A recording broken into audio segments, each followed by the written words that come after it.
Hebreus 7, do 1 ao 3, vai nos trazer uma clareza sobre o dízimo na nova aliança. E queridos, eu já venho ministrando sobre dízimos, ofertas nesse altar já há 2 anos, praticamente. E é impossível nós não repetirmos alguns ensinos, alguns entendimentos. E eu até questionei o Senhor esses dias, esses tempos. Senhor, será que eu estou sendo um pouco repetitivo em algumas coisas? E o Senhor me levou a meditar lá em Filipenses 3, versículo 1, que diz assim: finalmente, meus irmãos, alegrem-se no Senhor. Escrever-lhes de novo as mesmas coisas não me é cansativo. Pelo contrário, é uma segurança para vocês. Então eu entendi que até mesmo o apóstolo Paulo repetia ensinos. Que dirá nós, né? Meros pastores, temos que repetir os ensinos. Porque qual era a intenção de Paulo naquele momento? Ele entendia que ao repetir, ao inculcar no entendimento daquelas pessoas, daqueles irmãos, eles automaticamente, ao inculcar, eles começariam a praticar aquilo. Então é através da repetição. E Paulo diz, é uma segurança para vocês que eu repita. Porém nós entendemos que a segurança de fato não é você ouvir uma instrução bíblica ou você ler. A segurança está de fato em você praticar aquele princípio. Amém? Glória a Deus.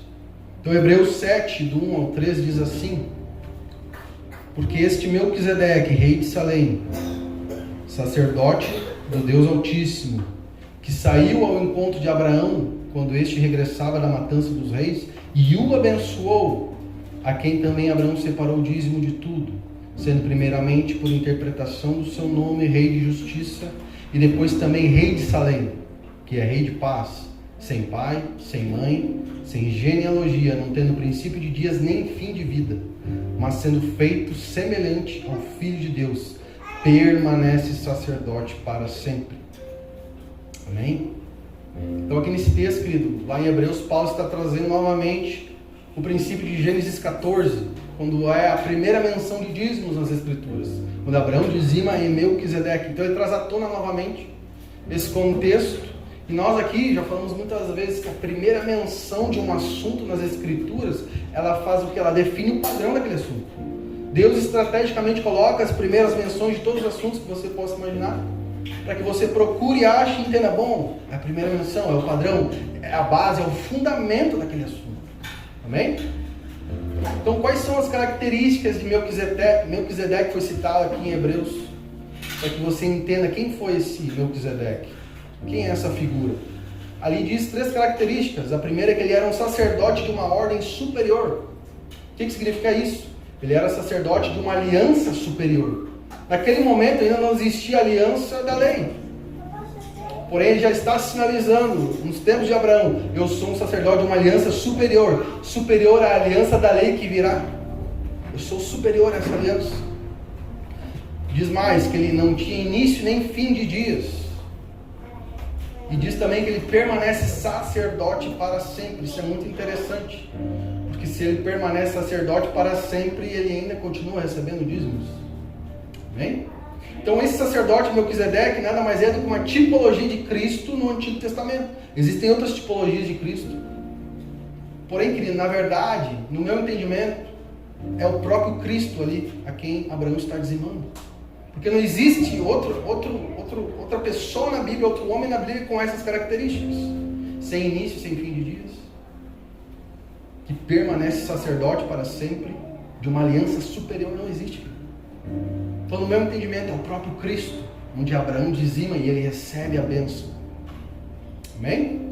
Uma bênção para ser o pai da fé, de onde originou toda a nação de Israel. Então, não poderia ser qualquer pessoa abençoar Abraão naquele momento. Amém? Então, cremos que é o próprio Jesus ali. E lá em Hebreus 7, versículo 8, mais abaixo, se você for ler, deixa isso muito mais claro. O que diz lá? Aqui, na verdade, recebem dízimos homens que morrem. Estava fazendo referência à tribo de Levi, que recebia os dízimos, porém eram homens mortais. Mas ali os recebe aquele de quem é testificado que vive. O que isso significa?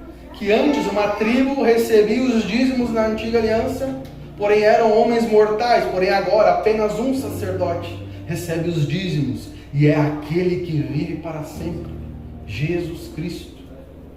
Amém? Então, ali o livro de Hebreus faz uma referência ao sacerdócio superior à tribo de Levi e até mesmo aos pastores de hoje em dia, os sacerdotes que administram o templo, superior a todo e qualquer sacerdote mortal que já existiu e que houve nos nossos dias. Então isso significa, querido, que nós não dizimamos em um sacerdócio humano. Amém? Nós dizimamos em um sacerdócio superior, que vive para todo sempre, Jesus Cristo. Entenda, você não dizima no pastor dessa igreja, ou você nunca dizimou no pastor de uma igreja. Por quê? Porque o pastor, pela Bíblia, ele tem salário. Lá em 1 Timóteo 5,17 vai dizer que os presbíteros que administram bem a igreja são dignos de dobrados honorários. Depois no próximo versículo diz que o obreiro é digno do seu salário. Então o pastor não recebe dízimos. Se você conhece algum lugar que ele recebe os dízimos, está errado. Então qual o padrão correto de nós dizimarmos na nova aliança? Por honra. Honra ao sacerdócio superior, Jesus Cristo. E por amor e gratidão a esse sacerdote que não entregou um animal por nós, pelo pecado, como faziam os sacerdotes. Não, ele se fez cordeiro e se entregou por nós. Então, como você dizia na nova aliança, é um padrão de honra, amor e gratidão. Não existe obrigação alguma, querido. Mas se você é uma pessoa nobre, consequentemente você tem honra. Você é um homem ou uma mulher de honra. Não é? Aí você pode dizer, pastor, mas eu não... Ok, entendi, mas como que eu dizimo na pessoa de Jesus? No sumo sacerdote Jesus, a Bíblia diz lá em Marcos 16 que ele está à destra do Pai. Exatamente, Jesus está à destra do Pai com seu corpo glorificado. Porém nós não dizimamos no corpo glorificado de Jesus, nós dizimamos no corpo de Jesus místico, a sua igreja. Nós somos o corpo de Jesus, a sua igreja. É aí que nós dizimamos, no corpo místico de Jesus. Amém? Porém, não é em qualquer corpo, não é em qualquer igreja que nós podemos dizer, ali está o corpo de Jesus, ali está a igreja de Jesus, vamos ali dizimar. Não, querido, você tem que analisar. Não é simplesmente um ajuntamento de pessoas, num pavilhão, numa casa, que ele podemos dizer, ali é a igreja. Não. Está fazendo a obra de Deus? Se estiver fazendo a obra de Deus, ali é a igreja de Jesus, ali é o corpo de Jesus, ali você dizima. Amém? E o que é a obra de Deus? Muitos perguntam o que é a obra de Deus, ou muitos dizem, eu estou fazendo a obra de Deus. A minha igreja nós fazemos a obra de Deus, nós damos comida para morador de rua. Isso é fazer a obra. Ok, também. Nós internamos dependentes químicos. Isso é fazer a obra. Nós estamos. Ok, também. Querido, entenda, a obra de Deus é um conjunto. Porém, lá em João 6,29, Jesus deixa claro do que é a obra de Deus. O que ele diz lá? E Jesus lhes asseverou, a obra de Deus é esta, que creais naquele que por ele foi enviado. Ponto. O próprio Jesus está dizendo o que é a obra de Deus. Crer em Jesus e fazer com que outros creiam em Jesus. Essa é a obra de Deus. Amém? Amém. Então, como que você crê em Jesus e faz com que pessoas creem em Jesus? Formando Cristo nelas. Amém. Operando para que Cristo seja gerado naquelas pessoas. Aí você está fazendo a obra. Isso é o resultado de você crer verdadeiramente em Cristo. Você coopera com o Espírito para que Cristo seja gerado em pessoas que estão à sua volta. Amém? E como que nós geramos Cristo? Cooperamos com o Espírito para gerar Cristo em outra pessoa? Através do evangelismo, do apacentamento e do discipulado dia após dia. Amém? Assim que você coopera com o Espírito para gerar Cristo em qualquer pessoa. Uma figura clara disso está lá em Atos 11, 25, 26, não precisa abrir. Porém, o que diz lá? Exatamente o que eu acabei de falar. Cristo sendo gerado em pessoas. É o padrão principal. É o primeiro envio missionário da igreja de Jerusalém. Acontece em Atos 11. Quando os apóstolos se reúnem, oram e discernem que Paulo e Barnabé deveriam ser enviados para a primeira missão a Antioquia, uma grande cidade naquela época. Então ali eles enviam Saulo e Barnabé, que ainda não era Paulo, era Saulo. E ali Saulo e Barnabé ficam durante 1 ano instruindo, evangelizando, apacentando, discipulando aquele povo, aqueles irmãos de Antioquia. E depois de 1 ano, o que acontece? Cristo é gerado neles.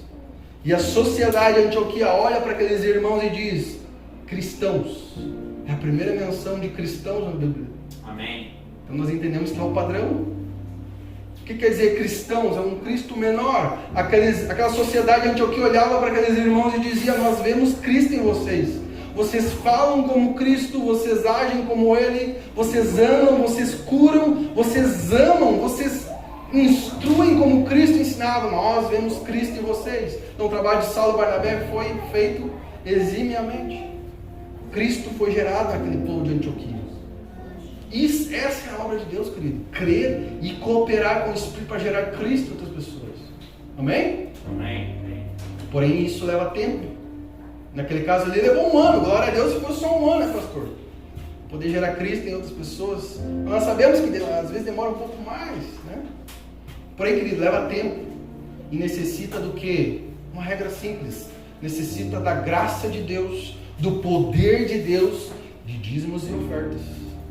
Ou como é que você acha que Saulo e Barnabé foram enviados para a primeira missão em Antioquia? Dízimos e ofertas. Como é que você acha que eles foram mantidos lá naquela missão? Entenda, querido? É uma regra básica. Como é que você mantém uma igreja aberta hoje? Mesma coisa, mesma regra. Graça de Deus, poder de Deus, dízimos e ofertas. Como é que você envia um missionário? Graça, poder, dízimos e ofertas. Como você mantém? Graça, poder, dízimos e ofertas. Como é que você reforma uma igreja, deixa ela melhor, mais confortável, mais bonita? Graça, poder, dízimos e ofertas. Como você vai para um lugar maior, com maior amplitude, podendo ter mais pessoas nos cultos?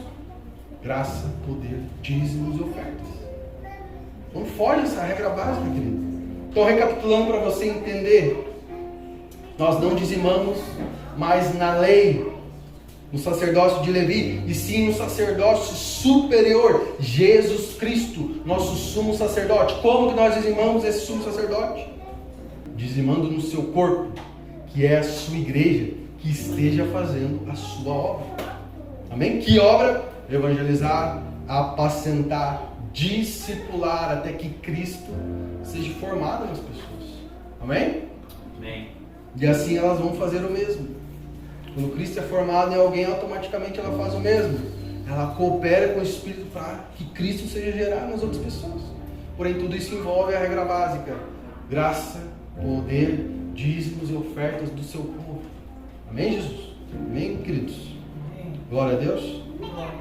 E algo muito importante, o pastor Tiago ali fez o arremate todo das enchentes e chegou a um número muito expressivo, 30 mil pessoas, querido.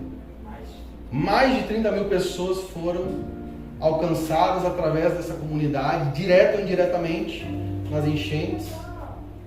Aí eu te pergunto, como isso é possível? Graça, poder de Deus, dízimos e ofertas. Nós não poderíamos alcançar ninguém se essas portas não estivessem abertas, através dos seus dízimos e suas ofertas. Tendo o poder dessa regra simples. Amém? Glória a Deus.